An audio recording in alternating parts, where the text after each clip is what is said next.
This is Dr. Jyotsna Tanigundala from Daffodils Child Development Center, Hyderabad. So the basic why I came into this topic is because of the amount of questions I am seeing on the virtual autism versus classical autism.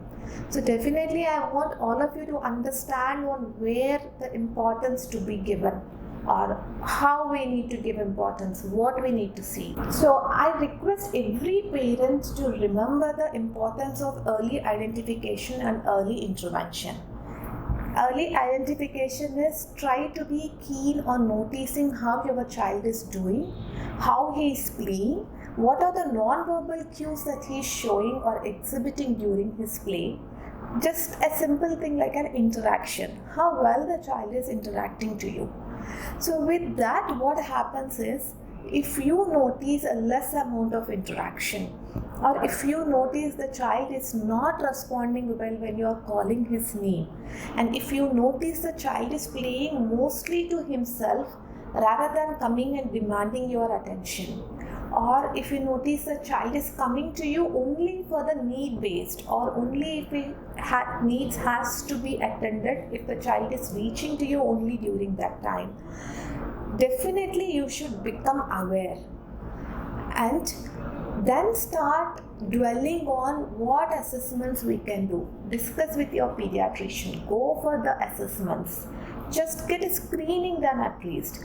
If there is any positive indicators, in our terms we say it as red flags to any of the developmental disorders, definitely the professional will suggest you for a detailed evaluation. And as and when you go through the evaluation, they will be doing a clinical assessment, they'll observe the child, they'll take interview from you, they will use certain test materials. That's how when we combine or consolidate all this information, that's when as a professional, you will be at a position to at least guess where the child is lying behind. If there is any delays, why there is a delay. Showing a delay is very easy to notice it, but why there is a delay? So in order to understand the root cause, all these steps in the evaluation are important. Then comes the question of whether the delay is because of virtual autism or the classical autism. So what I feel is like whether it's virtual or classical, the first important thing as parents we need to do is identification, and once identified, interventions. You just identified, and then if you keep passing the time in differentiating between whether the child is autistic or just a delayed, or if autistic whether he is virtual or in a classical mode, if you keep passing your time, we will be missing on their critical age. When there is no critical age is directly related to your brain physiology. If the neurons are not available after certain age, if you are not using the neurons, they will die off. So definitely that age is called as a critical age, that is below 3 years of age or the first 1,000 days of your life. So if you keep passing your time in these evaluations, taking second opinions, or then in yourself accepting the child and not starting the interventions, we will be missing that critical period. So the neurophysiologically our brain, the important period of the brain would be missed out. After that, how much your interventions you give, the amount of prognosis is always going to be low. So as parents, please be keen on noticing the child's play, noticing the level of interactions, type of interactions. If you get a doubt, go for evaluations, and at least for the screenings, fail in the screening, go for a diagnostic evaluation. Finish all the steps in the evaluations and then start with the interventions immediately.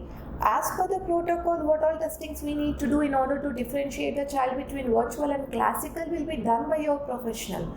Don't take it as a primary thing in your minds. Take interventions as a primary thing in your mind, because this interventions is what going to show the positive effects on the child. So these interventions is what going to indicate how much prognosis the child can have. So don't miss out on the critical age and don't miss out on the early interventions.